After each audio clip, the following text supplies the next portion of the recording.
Hello and welcome to Newsworthy Stories with Jacqueline Jimenez.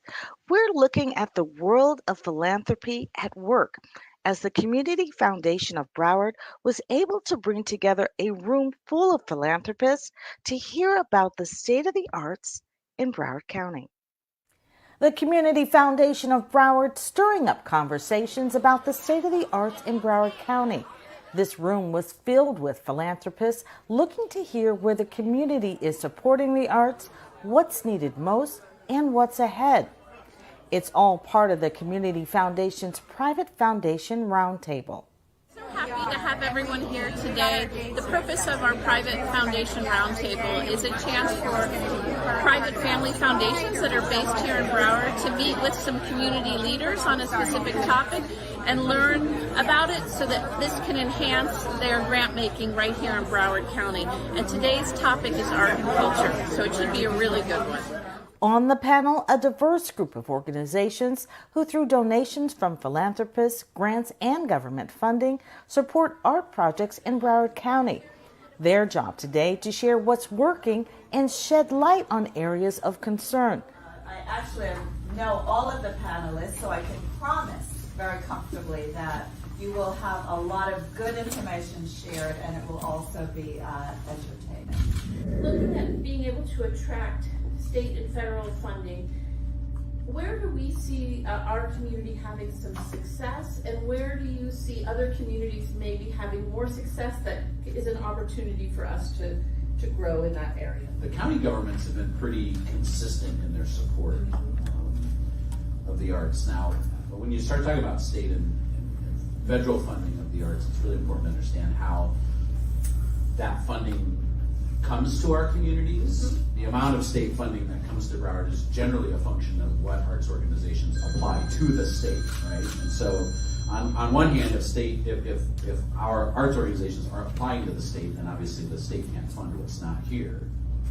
When the Parkland shooting happened, and there were also at least one hurricane, maybe two hurricanes that came through that year, a lot of money was diverted from the arts. So the state of Florida actually went from third in the nation for arts funding to 48th in the nation. And we recently got back up to sort of the middle of the pack. And with a lot of the federal infrastructure dollars from an ARPA funding and things that came through the state, they were back up to essentially full funding. But that's the hope, right? And it makes it really hard for arts organizations to do any sort of preparing when one year they get 150,000 and the next year they get 80,000 and the next year they get 1,500 and then the next year, right? You can't really rely on the state. Federal funding is a lot through the National Endowment for the Arts, and or maybe the humanities if arts organizations can make a tie-in with the National Endowment for the Humanities. The big change happened when Phil came in. Phil basically and his team looked at the current structure, the way grants were done, and was able to restructure it so that it would really help the institutions plan with multiple year support. And that has made a big difference, and also changed some of the pots of the money so that it's actually higher than what it was when I first came here almost 10 years ago. It's still considerably less than what Miami or I'm sure Palm Beach is getting. And when you look at it, those are our direct competitors. And although we have as good, or I would say even better programming in Broward, we really are at a disadvantage from our immediate competitors, if you want to call it. They're our neighbors, and that's who we're competing with. The most important thing all of you can do is write your legislature. Write, call. They're hearing from the other side. You need to get it across how important this is. And we have proof from Miami and Palm Beach how the government support, local government support, has transformed those counties. So thank you, Phil, for what you're doing and for the private support we're getting. But that being someone has worked in Palm Beach and Miami, I can tell you where our struggle is here. You look at the three performing arts centers in the counties that Bonnie mentioned, and they all have different makeups of contributed support from government, private sources, and then earned revenue. They're all very different. And I usually like to say that it's just an expression of how a community chooses to create similar outcomes in their community. But just running through them quickly, the Arts Center in Miami receives 25% of their budget from contributed sources, and they receive about 10 times more government funding than we receive here in Broward. Up in Palm Beach, they receive about the same amount of government support, but as you can imagine, in Palm Beach, there's a much higher level of philanthropic support from the private sector. So in Broward, we rely a lot more on earned income from the Broward Center itself, from the operations we have. We have one of the top 10 busiest theaters in the country, which is sort of representative of that drive for earned income to be the thing that supports maybe lesser contributed income in our community. But it just, those three examples kind of give you a sense of how communities right next to us support the arts in their community and how it can be different. Back to Phil's point, when you get to the state and the federal level, I think the key is to be looking for sources that become sort of structurally available through, whether it's a tax, portion of a tax or something like that, that can come to the arts in general in these communities without being necessarily subject to the line item every year that some people will support, some people won't. You get a veto, you know, the whole thing's over, and it fluctuates significantly at the state level. To even get some of that funding from the state, super competitive, and from the federal government, super competitive. Just thinking from the perspective of an artist and as a leader of a smaller arts organization, thinking about the challenges. It is what everyone was saying, just about kind of creating this idea and this environment for sustainability. Because as a small organization, that is how you are able to grow and to be able to be a continued valuable organization and force in the community. Having the ability to show that you can do this work that is important.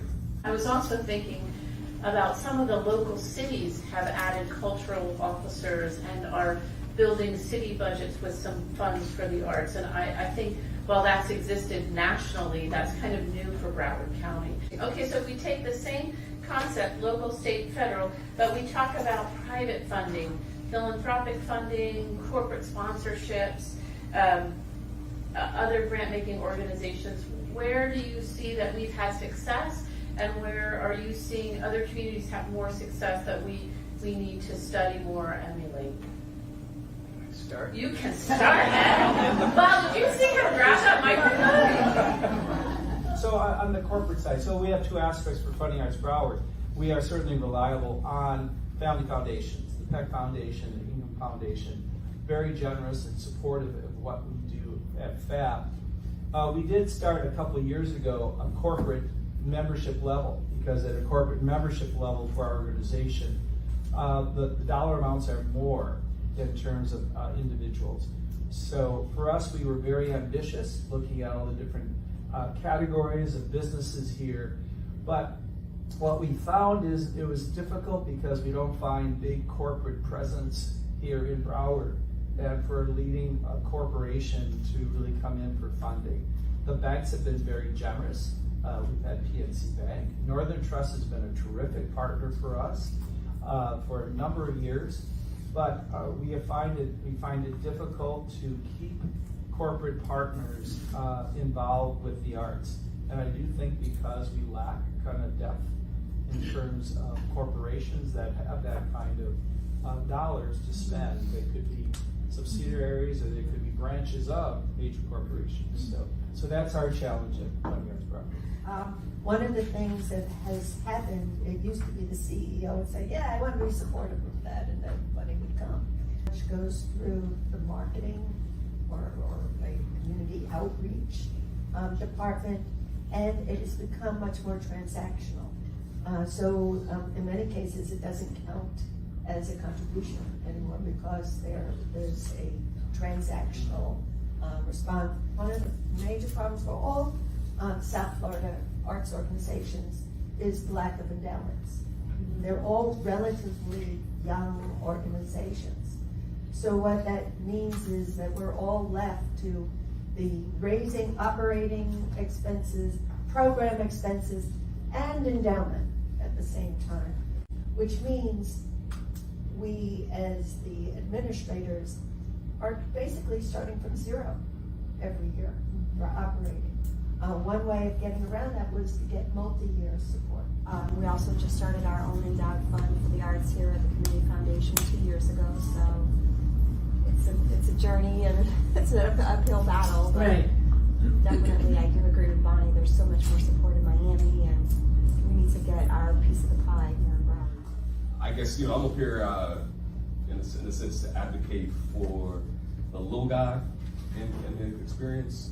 I think, what Bonnie was saying is it affects organizations like mine as well. I think when you think of individual philanthropists and private foundations and corporations, one is what is considered art and who decides what that is, right? And so if individual X or grant-making organization Y, is looking at it like that's on one side of there's a person that's making the determination of what is allowed to be called art or what is worthy of funding, worthy of being supported in these various ways. And so I think that conversation around expanding what we are thinking of as far as a responsible use of funds, right? So to support, say, the NSU Museum, for some people that is, if it's in a museum, then it's art, right? But we talk about like individual artists creating murals, in communities, or doing a public performance of a Shakespearean play in the park, or it is a poetry recital or cipher, right? Are those things considered art? Is the value seen in those experiences in a way that they might be seen in other ways? I will just say everything that Bonnie said. Yes. was right. I'm not going to repeat it. I'll say that on the corporate side, she mentioned that corporations tend to be transactional.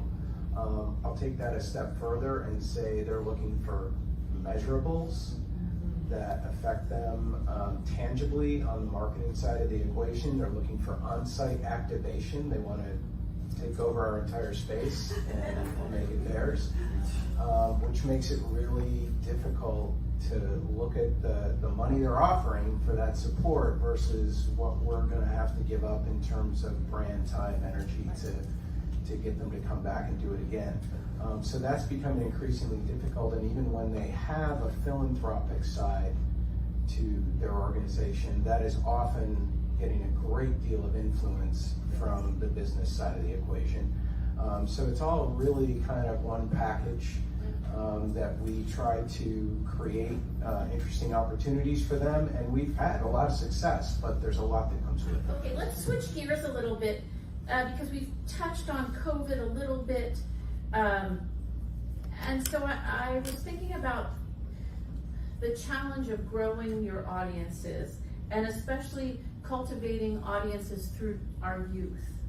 So maybe you could talk a little bit about how you're having success engaging the youth in your programming. And then I also put a couple notes in here. How has COVID impacted that?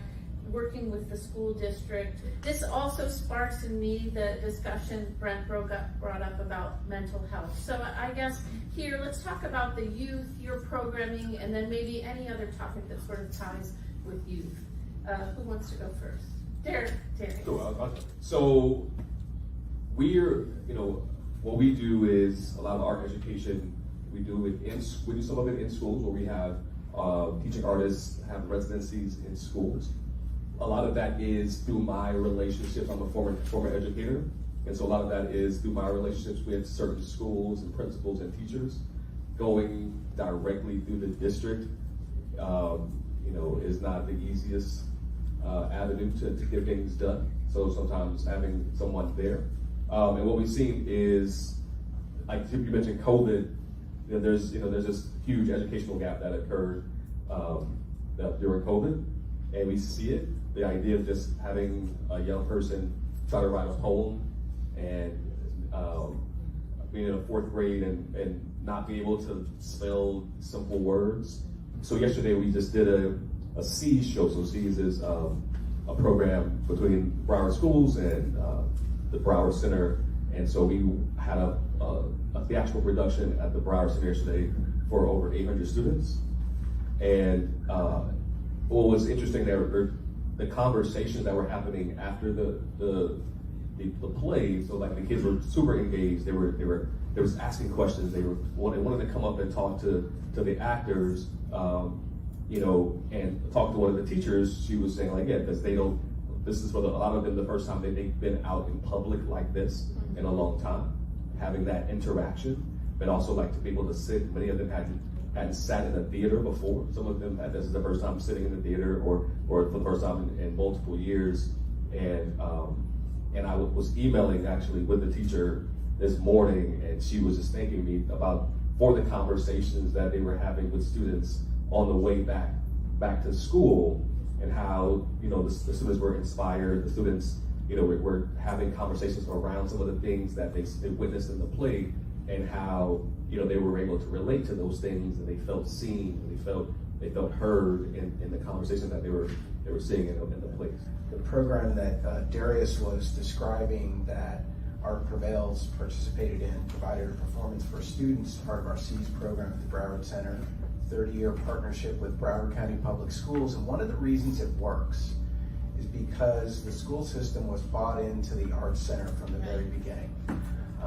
They made a commitment of dollars, which established our Amaturo Theater, our smaller space, as an outside resource classroom of Broward County Schools when it was built.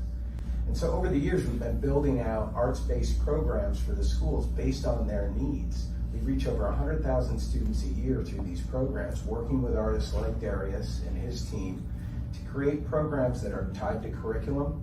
And the curriculum could be anything from math and science to social and emotional learning, which is an important part of defining the effect arts can have on students and their development. Last thing I want to add is, Darius was talking about the chatter after the show. I wish there was a way we could measure that, because there's part of me that believes that that's an indicator of one of the most important outcomes we produce, which is something they saw in the show that resonated with them, that they wanted to share with others, that might make them think differently about how they're conducting themselves, how they're tackling a problem in their life. Those are real outcomes that are produced by things that are on our stages that we don't have a really good sense. So when we go to try to tell the government why we matter, and we show up with something like that, I mean, they might get it, but what's the measure? What is the tangible outcome here? I took my own son to see Dear Evan Hansen. If you're not familiar with the show, this is a story about teens and social media, all the challenges that come with that. A student on the spectrum trying to navigate that world, and a mother trying to help him through all that. So it's what's happening now in our society, and it's on stage, and it's a moving story. And I got in the car with Garrett, who was, I think, about 14 at the time. And we're driving home, there's kind of a long silence, and then he finally says, I need to talk to Mom more. Now, you know, if we can put things on our stage that cause that kind of a conversation on the way home. I mean, I wish I could just capture the conversations in the cars on the way home from the theater and track the outcomes that it's producing. I know they're good. I know it in here. But when we try to talk about the value of the arts to a community, that's a big part of it that's difficult to just measure. So I have 2 data points, and they're really more on governance of a nonprofit organization in the arts. And 2 examples. So Funding Arts Broward, we fund performances of organizations here in Broward.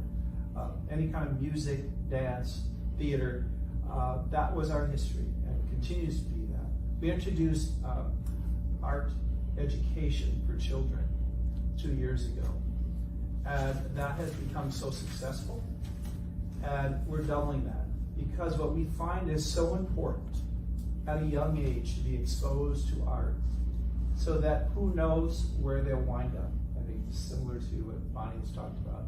Where will they go? They have this appreciation and sensitivity. So it's all about who you bring onto the board. So we brought 2 people on the board. One was Dan Katz, and Dan Katz has head up the theater group in Fort Lauderdale High School. So it's a 4-year program, and so certainly sensitive to student activity, student involvement, and now he is he's connected all the schools in the county, and he's bringing 200 of those students that have aspirations for theater and putting them through some of our productions to witness. On the other side, it was about diversity. How do we bring more diversity in addition to youth? Cultural diversity. We recognize that Broward is certainly diverse in so many ways, and we see only one small segment that are historically in our theater. One of the programs is I'm Telling You My Story. It's for young African American youth that have a chance to really vocalize what they're experiencing in life. And so those are ways that we see as from a governance standpoint of how we can help an arts organization get more diverse, which truly is an objective of our board. Philip, do you want to add anything to this? And also I wanted you to then maybe transition to talk about individual artists and what are some of the specific programs maybe you've led or you see that we need to look at embracing in our community. So really what I'm trying to do is we've done a lot with sort of processing the process or trying to lessen the amount of paperwork or the questions. I mean, sometimes I think we create questions just for the sake of having questions because we think the more questions we make someone answer, the more we're able to justify giving them the money.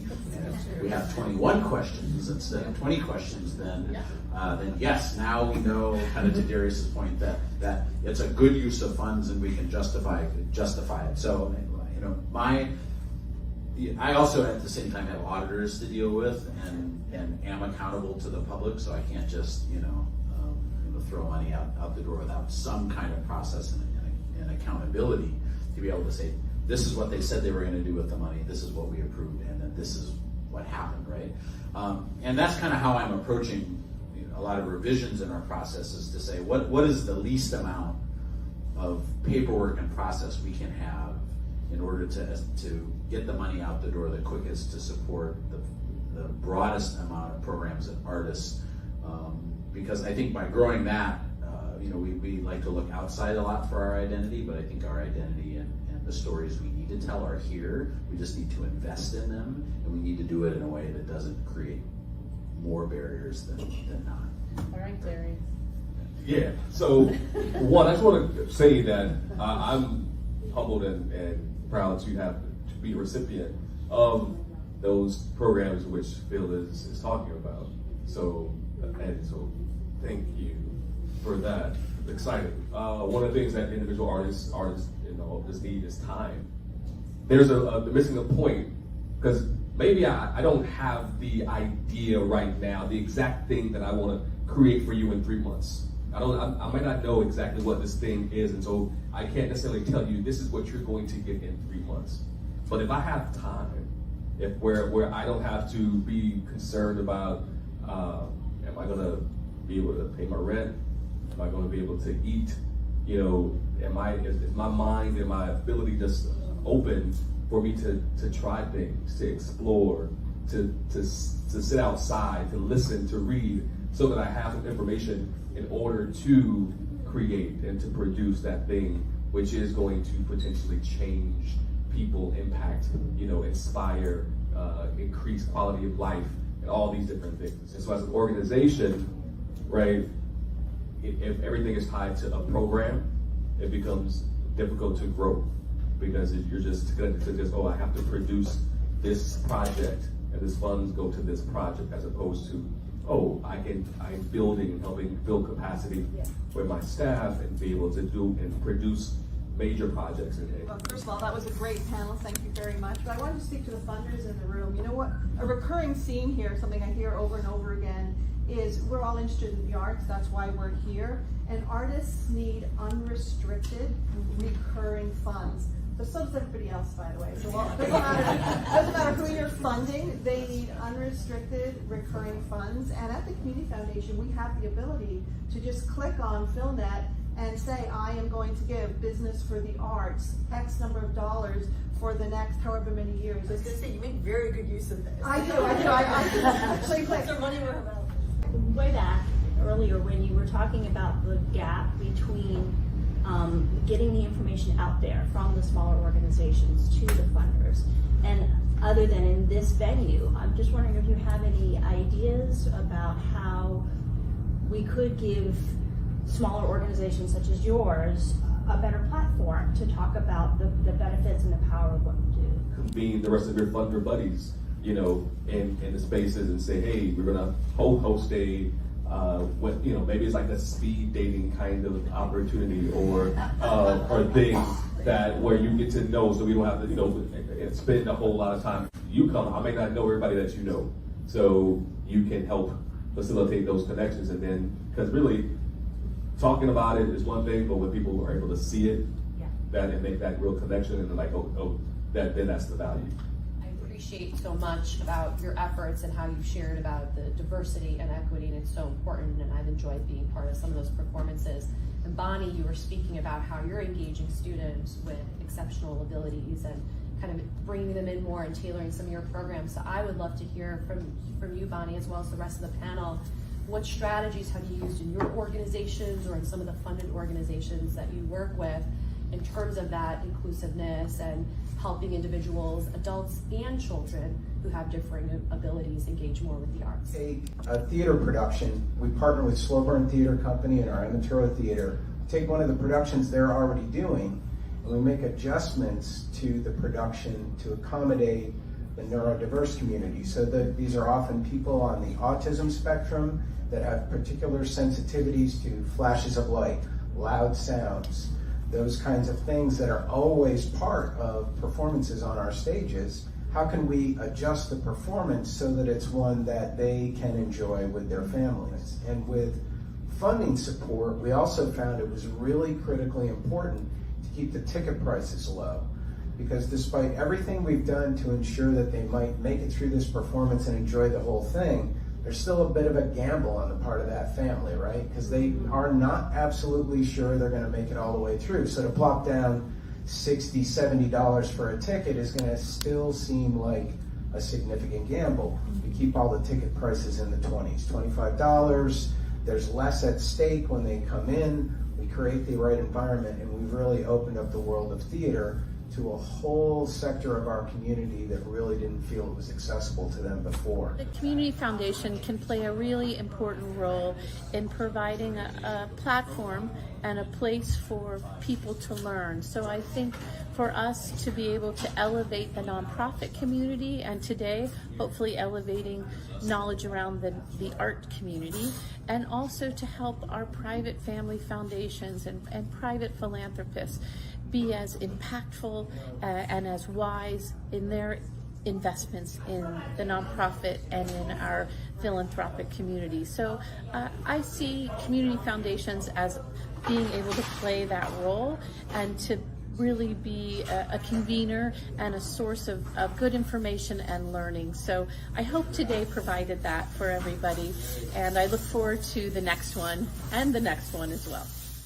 For more information on the Community Foundation of Broward and the resources it offers to philanthropists, nonprofits, and professional advisors, visit the Community Foundation online at www.cfbroward.org.